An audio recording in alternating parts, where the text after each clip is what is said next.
আপনারা শুনছেন প্রেত কথা 2.0। আপনারা কেমন আছেন? আশা করছি সবাই ভালো আছেন। তো শুরু করা যাক আজকের ঘটনা।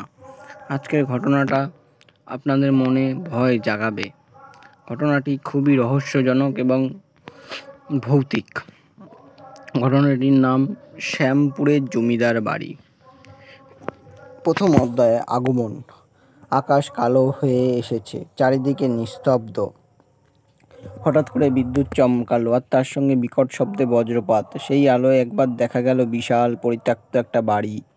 চারিদিকে জঙ্গলাকীর্ণ, দরজাগুলোর কাঠ খসে পড়ছে। বাড়িটার নাম শ্যামপুর জমিদার বাড়ি। রজত একজন তরুণ লেখক, লোককথা আর অদ্ভুত ঘটনা নিয়ে বই লেখে। শহরের কোলাহল ছেড়ে সে এসেছে শ্যামপুরে গ্রামে জমিদার বাড়ির ইতিহাস জানতে। শোনা যায় এই বাড়িতে একসময় ভয়ঙ্কর কিছু ঘটনা ঘটেছিল। নরবলির গল্প, অশরীরীদের কান্না, রাতের বেলা দরজার আওয়াজ, সবাই গায়ের লোকের মুখে মুখে ঘোরে। গ্রামের লোকজন রজতকে সাবধান করেছিল, বাবু, ওই বাড়িতে রাত কাটানোর কথা ভাববেন না। ওখানে এখনো শোনা যায় কারা যেন হাঁটে। রজত হেসে উড়িয়ে দিল সব। ভূতের ভয় পেলে তো লেখা হবে না। তবে সে জানতো না তার জন্য অপেক্ষা করছে এক বিভীষিকাময় অভিজ্ঞতা। দ্বিতীয় অধ্যায়, জমিদার বাড়ির ইতিহাস। রজত শ্যামপুরে পৌঁছেই গ্রামের মোড়ল হারাধন মণ্ডলের সঙ্গে দেখা করেছিল।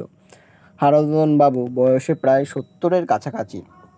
চোখে তার মোটা চশমা আর গলায় একরকমের অদ্ভুত গাম্ভীর্য। মণ্ডল মশাই, জমিদার বাড়ি নিয়ে একটু বিস্তারিত জানতে চাই। শুনেছি কিছু অদ্ভুত ঘটনা ঘটেছিল, প্রশ্ন করল রজত। হারাধন বাবু প্রথমে একটু চুপ করে রইলেন, তারপর একটা গভীর নিঃশ্বাস ফেলে বললেন,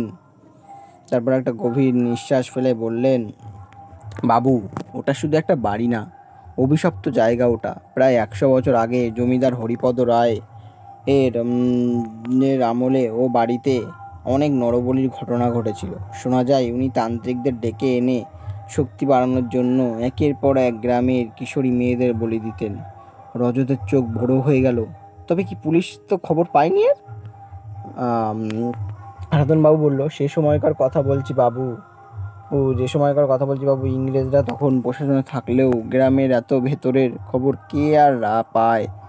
তার উপর জমিদারের ছিল ভয়ানক ক্ষমতা। শেষে এক রাতে এক গৃহবধূর বলির সময় গ্রামবাসীরা বিদ্রোহ করে, আগুন জ্বালিয়ে দেয় জমিদার বাড়ির একাংশে। জমিদারও নাকি সেদিন আত্মহত্যা করেন, নিজের এই তান্ত্রিক আসনে বসে বিষ পান করেন।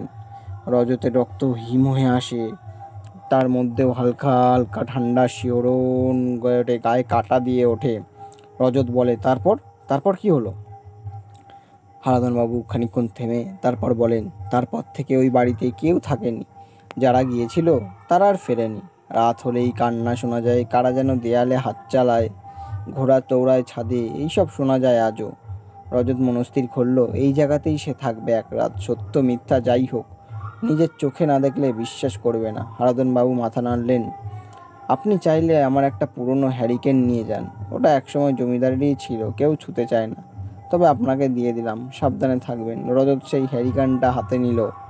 ধুলো জমে গেছে, কিন্তু কিছু একটা অদ্ভুত অনুভূতি হচ্ছে। হ্যারিকেনটার মাঝখান থেকে যেন ঠান্ডা বাতাস বেরোচ্ছে। তো গল্পটি আপাতত এই অবধি ছিল। এর সেকেন্ড পার্ট খুব তাড়াতাড়ি আসতে চলেছে।